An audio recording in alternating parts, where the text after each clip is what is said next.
आज के इस विश्लेषण में स्वागत है। आज हम एक बेहद खास ड्राइवर की डायरी पर बात करने वाले हैं।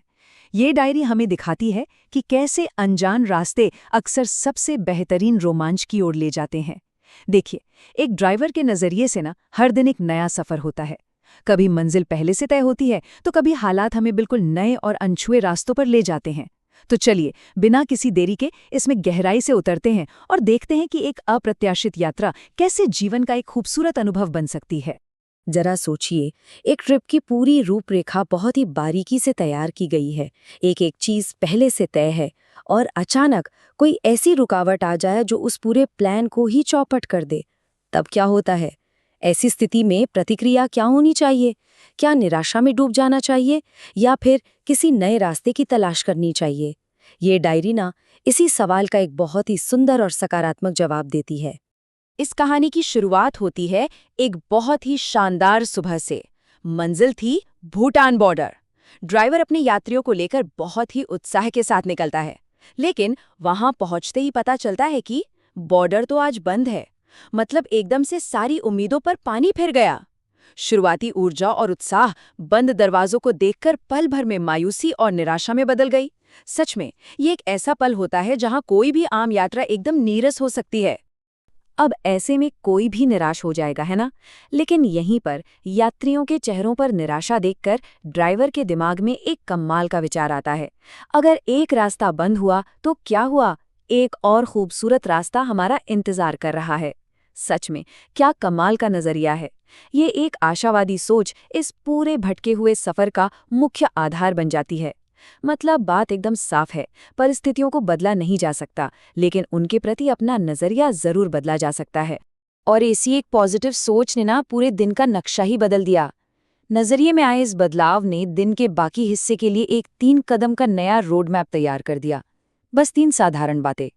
पहले, जो बदलाव आया है उसे स्वीकार कर लो। दूसरा, उस निराशा को दूर करने के लिए शांति की तलाश करो। और तीसरा, प्रकृति और आध्यात्मिकता को अपनाते हुए सफर का आनंद लो। ये बिना किसी पूर्व योजना के बना हुआ एक बिल्कुल नया और स्वाभाविक प्लान था। और देखिए, इस नए प्लान ने सफर को कहां कहां पहुंचाया।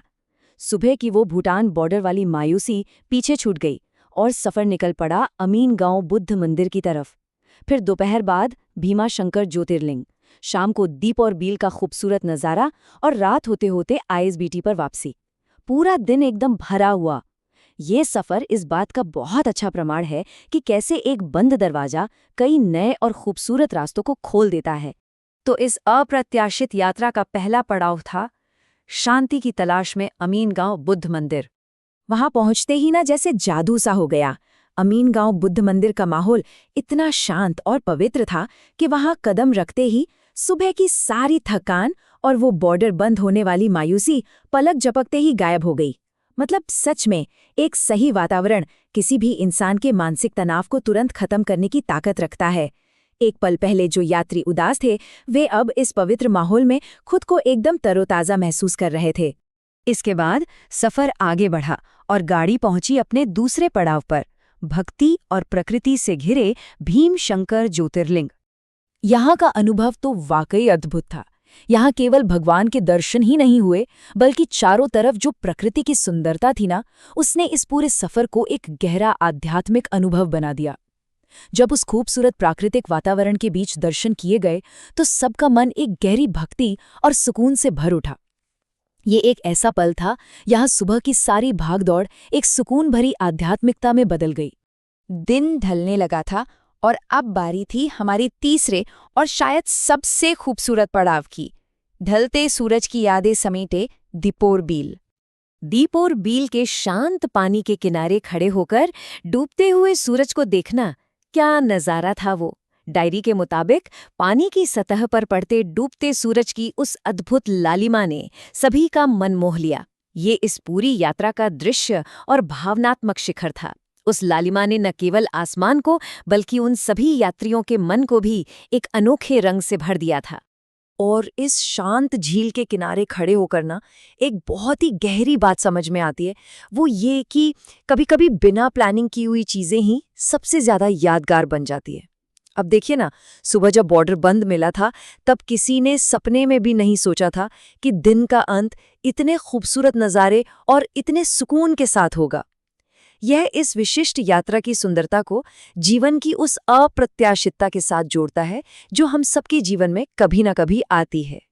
और फिर इस शानदार दिन का एक बहुत ही संतोषजनक अंत हुआ रात में ISBT वापसी के साथ।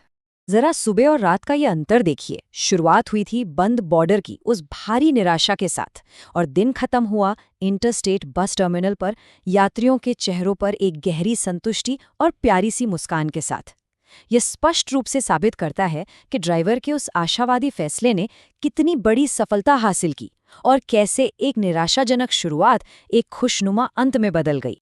यात्रियों को सुरक्षित उनके गंतव्य पर छोड़कर जब ड्राइवर वापस अपने कमरे में लौटता है, तो दिन भर की थकान के बावजूद उसके मन में एक अजीब सी बहुत ही गहरी संतुष्टि होती है। और जानते हैं क्यों? क्योंकि उन यात्रियों की आखिरी मुस्कान ने ही उसके पूरे दिन की मेहनत को सफल कर दिया था। ये दिखाता है कि दूसरों को खुशी देने से खुद को जो सुकून मिलता है ना, सच में उसका कोई मोल नहीं है। इस डायरी का अंत एक बहुत ही खूबसूरत दार्शनिक विचार के साथ होता है। ड्राइवर लिखता है, गाड़ी के पहिए घूम रहे हैं और उनके साथ मेरी जिंदगी की ये छोटी छोटी कहानियां भी आगे बढ़ रही हैं। कितनी गहरी बात है ये। ये पंक्ति दर्शाती है कि हर यात्रा, चाहे उसका रास्ता जो भी हो, जीवन की किताब में एक नई और खूबसूरत कहानी जोड़ देती है। सफ़र केवल एक जगह से दूसरी जगह जाना नहीं है, बल्कि यह जीवन को आगे बढ़ाने और उसे महसूस करने का एक बेहतरीन माध्यम है। तो जाते जाते ये सफ़र हमें एक बहुत ही दिलचस्प सवाल के साथ छोड़ जाता है। क्या वाकई जिंदगी के सबसे बेहतरीन, सबसे खूबसूरत पल वही होते हैं जो बिना प्लानिंग के आते हैं? शायद इस ड्राइवर की डायरी ने हमें यही सिखाया है कि जब हम अपनी उम्मीदों की जिद छोड़कर रास्ते में आने वाले बदलावों को अपना लेते हैं ना, तो जिंदगी हमें कुछ ऐसा दे जाती है जो हमारी किसी भी प्लानिंग से कहीं ज्यादा खूबसूरत होता है। आज के इस विश्लेषण में बस इतना ही। उम्मीद है इस चर्चा ने एक नई सोच को जन्म दिया होगा।